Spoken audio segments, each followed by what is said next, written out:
Luke, what does sustainability mean to Refinitiv? So we think there are two sides to sustainability. The first bit is us as a business. What do we do? How do we operate? How do we think? How do we act as a responsible, sustainable business? And then what's the impact does that have? What does it have on the communities around us? What does it have on the environment? So we're just looking at us as ourselves and as a business to make sure we do the right things. The second bit, which is as exciting, maybe even more exciting, is then how do we drive wider sustainable behaviour? How do we shift things in the wider world with our clients, our customers, our partners, and that sort of thing? And the role we play there is sustainable finance. So sustainable finance is, broadly speaking, it's how do you shift funding towards investments that take more than just financial considerations into account? So this is things like the environment, social aspects, governance, ESG considerations. The role of Refinitiv here is through our data and our expertise, and the expertise we have when it comes to analytics and benchmarks and standards, because that data and those standards, they allow transparency into this ecosystem. They allow you to compare, contrast, de-risk projects and investments, and that's the role we have to play. Sustainable finance becomes so much more of a hot topic recently, as it seems to me. I don't think it's changed. I don't think it's become more of a hot topic as such. I think it's just the urgency. If you look at what's happening in the world and you look at the reports coming out, there's a really tight time frame to change things.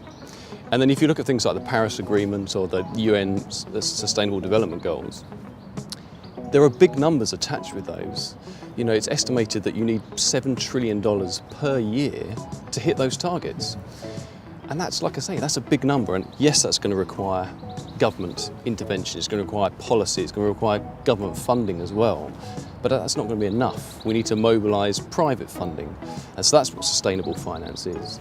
And what's Refinitiv doing to tackle these environmental and social issues? We've actually publicly committed to three big pledges. We're going to lighten our environmental footprint. We're going to reflect and support all the communities we operate in across the world. And we're going to put sustainability at the heart of our product offering. We've committed to going carbon neutral by 2020.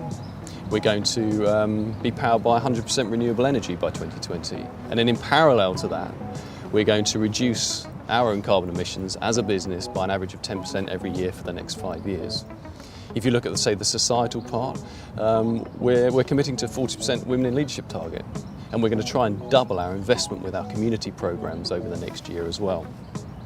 So I think there's lots of really key things that we're doing, and you'll keep seeing more of them. We've just signed up, for example, with the UN Global Compact because we want to reaffirm our commitment to the UN Sustainable Development Goals.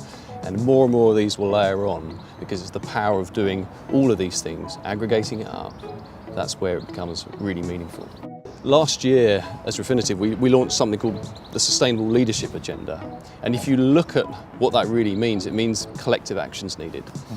It's not just data, it's not just finance, it's not just government, it's not just NGOs. Everyone needs to focus on the same goal, move together, and then all of those parts of that ecosystem come together. And that's the only way we're going to do it. So when we talk about data as just the beginning, that really couldn't be truer when it comes to sustainable finance, because like I said, it has a massively important role to play in terms of having that transparency and consistency. But it is just the beginning, it's just part. But it's a big part, and that's what gets us excited.